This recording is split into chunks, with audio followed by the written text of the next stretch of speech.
Karena memang ternyata si Tyler ini bisa mengadakan party di rumah itu sebebas itu setelah dia melakukan pembunuhan terhadap kedua orang tuanya di sore hari sebelum dia mengadakan party di rumahnya tersebut. Ngenes nggak kalian dengernya?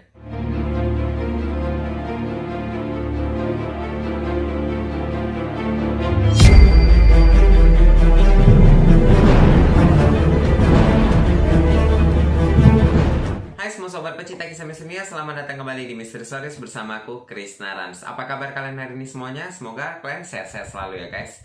Oke, di kesempatan hari ini aku akan menceritakan satu kasus kriminal, yaitu kasus pembunuhan yang tega dilakukan oleh seorang anak terhadap kedua orang tuanya. Nah, satu kasus yang aku akan ceritakan kepada kalian ini merupakan salah satu kasus yang masih dilakukan oleh seorang anak remaja berusia 17 tahun. Dia tega membunuh kedua orang tuanya hanya karena pengaruh obat-obatan terlarang. Dan yang ironisnya, setelah dia melakukan pembunuhan tersebut, dia malah mengadakan party di rumahnya. Basically, di mana kedua mayat orang tuanya masih ada di rumah tersebut. Nggak ngeri kalian dengarnya? Jadi langsung saja kita simak bagaimana kronologi dan ceritanya. Let's go. Oke, kasus pembunuhan ini sering juga disebut sebagai The Murders of Black and Mary Jo Hadley yang dilakukan oleh anak kandung mereka sendiri yang bernama Tyler Hadley. Nah, si Tyler ini dari masa kecilnya itu tidak memiliki sesuatu hal yang menunjukkan ciri-ciri seorang psikopat dan dia tidak memiliki trauma khusus. Tyler ini diasuh oleh kedua orang tuanya dengan cukup baik dan memang benar nih, orang tuanya, terutama ayahnya yang bernama Black Hadley ini merupakan sosok ayah yang cukup tegas. Tapi ya setegas-tegasnya pun orang tua, nggak ada orang tua yang ingin menghancurkan anaknya, bener nggak? Tapi hal ini malah dijadikan salah arti sama si Tyler, di mana dia menganggap kedua orang tuanya ini terlalu menekan dirinya, sehingga Tyler ini memiliki dendam khusus terhadap kedua orang tuanya. Nah, jadi nih latar belakangnya, orang tua si Tyler yaitu Black dan Mary itu pindah ke Port St. Lucie, daerah Florida, untuk bisa tinggal dekat dengan rumah kakeknya si Tyler.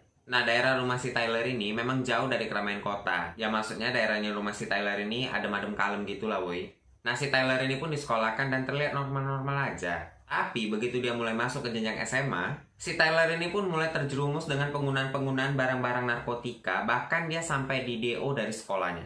Nah, pada saat itu orang tuanya si Tyler ini berusaha untuk mengobati Tyler dengan cara membawa Tyler ke psikiater dan bahkan sampai di karantina tuh anak. Tapi alih-alih sembuh, si Tyler ini malah menyimpan dendam terhadap kedua orang tuanya, karena yaitu dia merasa dikekang dan dibebani dalam hidupnya.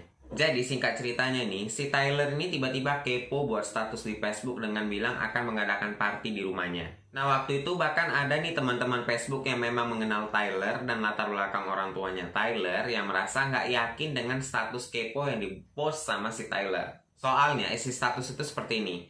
Party at my cribs tonight, maybe. Nah, kata maybe tadi ini tambah bikin orang nggak yakin dengan status si Tyler ini. Oh iya, buat party kok ada kata-kata maybe-nya? Maybe itu kan artinya mungkin. Ya maksudnya nih, dia akan mengadakan party mungkin. Dan ini menyatakan sesuatu hal yang belum pasti. Nah, ternyata usut punya usut. Si Tyler ini seminggu sebelum membuat status tersebut sudah mulai mengundang-undang orang yang seumuran dengan dia untuk datang ke rumahnya. Nah, orang-orang yang diundang si Tyler ini pun merasa bingung karena kenal-kenal amat juga enggak gitu sama si Tyler. Kok iya dia ngundang-undang ada party di rumahnya? Nah, disclaimer aja nih ya. Sebenarnya si Tyler ini adalah tipikal anak yang susah bergaul. Jadi otomatis dia tidak begitu memiliki banyak teman. Jadi orang-orang yang diundang dia tuh random aja gitu. Asal nampak diundang gitulah. Dan rasa dia kenal muka gitu langsung diundangnya untuk datang ke pestanya yang akan diadakan Sabtu depan di rumahnya.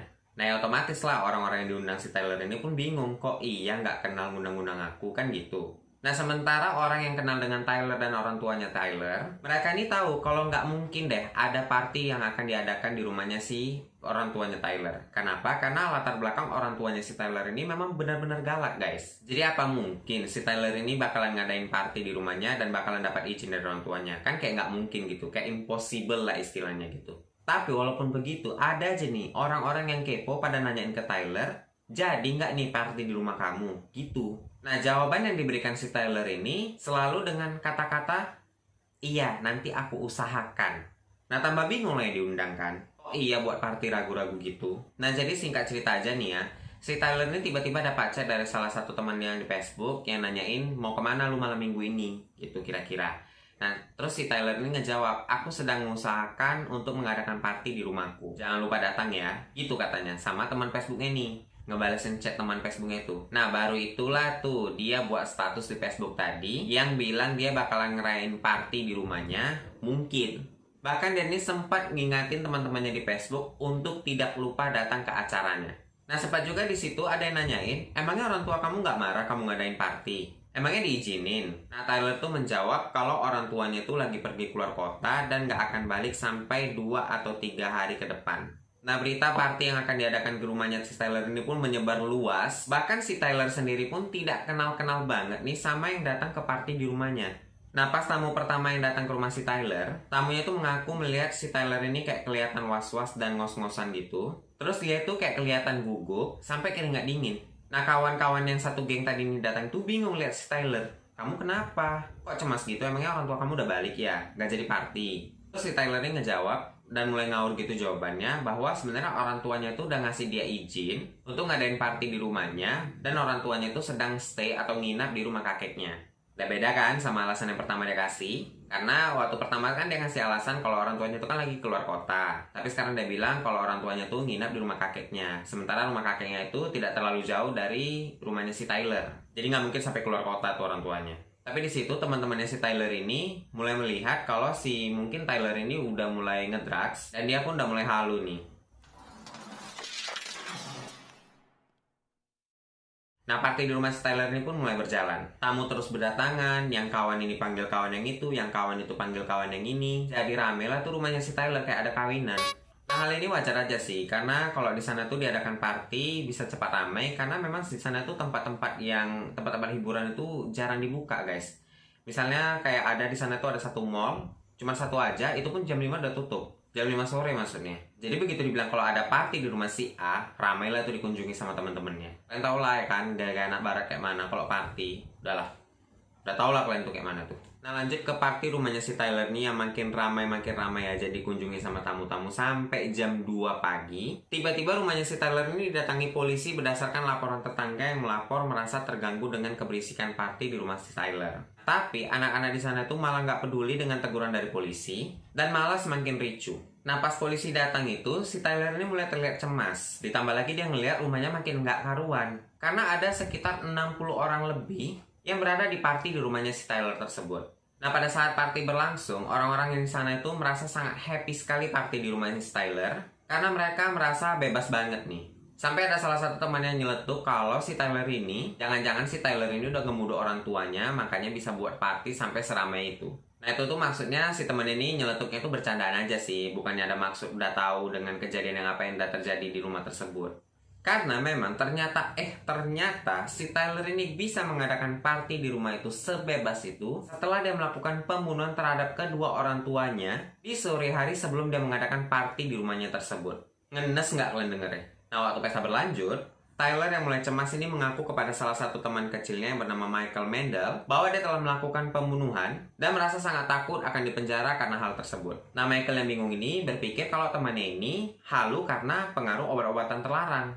Tapi karena posisinya si Michael dan si Tyler ini berada di luar rumah, si Michael akhirnya sadar kalau kedua mobil orang tuanya si Tyler berada di dalam garasi rumahnya si Tyler, yang mengartikan bahwa kedua orang tuanya tidak ada pergi kemanapun dan berada di dalam rumah tersebut. Nah, waktu itu Michael ini mulai sadar, aduh kacau nih, kayaknya betul yang dibilangin ini udah dibunuhnya pula orang tuanya nih, makanya bisa dibawa party kayak gini. Nah, terus kejadiannya nih, si Tyler ini dengan PD-nya mengajak Michael ke kamar orang tuanya. Dan begitu udah sampai di depan kamar orang tuanya nih, Michael udah mulai merasakan ada bau-bau amis darah gitu yang berasal dari balik pintu kamar orang tuanya. Dan begitu pintu kamar dibuka sama si Tyler nih, Michael terkejut bukan kepalang karena melihat isi kamar tersebut. Di mana Michael melihat kondisi orang tuanya Tyler telah bersimbah darah dan tewas dengan sangat mengenaskan. Di situ Tyler terlihat biasa aja, santai aja, malah dia menjelaskan kronologi cara dia melakukan pembunuhan tersebut, lengkap dengan timelinenya. Tyler mengaku melakukan pembunuhan ini sebelum jam 5 sore, di mana dia menyembunyikan kedua handphone orang tuanya terlebih dahulu. Lalu dia meminum 3 butir ekstasi sebelum melanjutkan niat bejatnya tersebut. Nah, dia minum pil tersebut supaya dia bisa mendapatkan kepercayaan diri dan bisa mendapatkan keberanian untuk melakukan hal yang sudah direncanakan tersebut. Gila banget ya. Nah, setelah itu si Tyler nih pergi ke garasi rumahnya dan mengambil sebuah palu. Lalu dia pun naik ke atas ke kamar orang tuanya, di mana pada saat itu posisinya ibunya itu sedang bekerja di dalam kamar dengan menggunakan komputernya. Nah, sebelum Tyler ini naik ke kamar orang tuanya, si Tyler ini sempat memutar musik yang berjudul I Feel Good.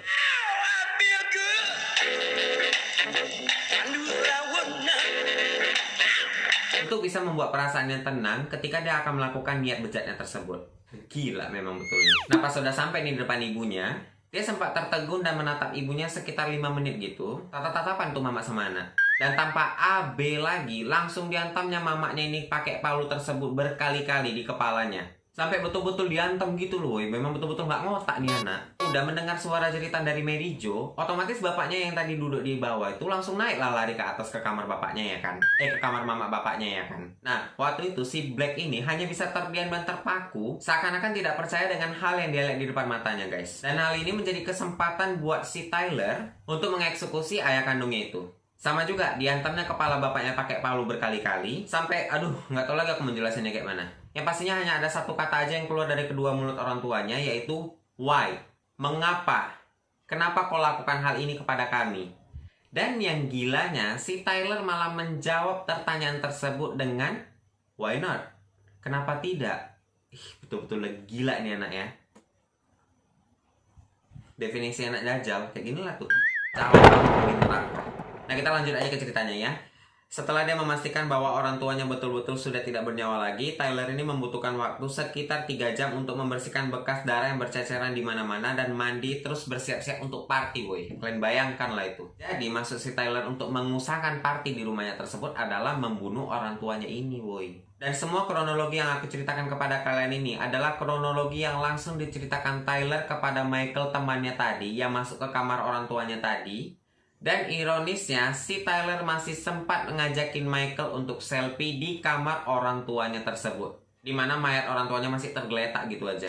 Nah, setelah itu sekitar pukul 2:30 pagi waktu setempat, tiba-tiba party di rumah Tyler ini pun bubar. Dan kawan-kawan yang datang ke partinya Tyler ini tadi bilang ke Tyler kalau ada party lain di rumah temannya yang lain. Jadi mereka pada mau ke sana tuh. Nah, pada saat itu juga si Michael ini langsung dengan sigap nelpon ke polisi agar polisi bisa datang cepat ke TKP. Dan polisi juga langsung sergap datang ke rumah Tyler dan menangkap dan mengamankan si Tyler, guys. Nah, kejahatan si Tyler ini memang tidak perlu diusut lebih dalam lagi dan langsung membuat si Tyler menjadi tersangka utama dalam kasus pembunuhan orang tuanya setelah mendapatkan laporan dari Michael. Semua barang bukti pun sudah dikantongi oleh polisi, tapi karena usia Tyler yang masih belum mencapai 17 tahun nih, Tyler ini tidak bisa diberikan hukuman mati atau hukuman yang lebih berat. Malah si Tyler ini diberikan hukuman bebas bersyarat seumur hidup. Ya, maksudnya si Tyler ini bisa dibebaskan untuk bisa berada di luar penjara dengan catatan tidak boleh melakukan aksi kriminal apapun dan tidak melakukan hal-hal yang merugikan orang lain. Ya, kalau itu sih memang semua orang nggak boleh ya kan. Nah, jadi keputusan dari pengadilan ini menuai banyak protes dari warga setempat yang otomatis merasa resah dengan kebebasan si Tyler ini. Akhirnya ketika usia Tyler yang memasuki taraf dewasa, di atas 18 tahun maksudnya, Tyler ini akhirnya diadili kembali dan diberikan hukuman penjara seumur hidup. Dan setelah dilakukan penyelidikan, motif pembunuhan yang dilakukan Tyler ini berdasarkan depresi dan diakibatkan oleh pengaruh obat-obatan terlarang, sehingga membuat si Tyler ini tidak menyesali apapun perbuatan yang dilakukan. Pokoknya tiket menuju ke neraka sudah ada di tangan Tyler. Oke guys, jadi itu dia tadi salah satu kasus kriminal yang terjadi di daerah Florida yang cukup menggegerkan warga setempat, di mana kasus ini juga mendapatkan perhatian dunia. Dan kasus ini juga mengingatkan ke kita untuk menghindari hal-hal yang berbau narkotika, karena pengaruhnya benar-benar sangat merugikan guys. Tidak hanya merugikan diri sendiri, tapi juga akan merugikan orang-orang sekitar kita. Oke guys, jadi sampai di sini dulu cerita kali ini guys. Semoga kalian suka dengan video kali ini. Kalau kalian suka dengan video kali ini, ya kasih like-nya. Jangan lupa juga untuk subscribe channel ini. Kalau kalian yang udah subscribe, terima kasih banyak. Juga nyalain notifikasinya agar kalian mendapatkan notifikasi saat aku upload video terbaru.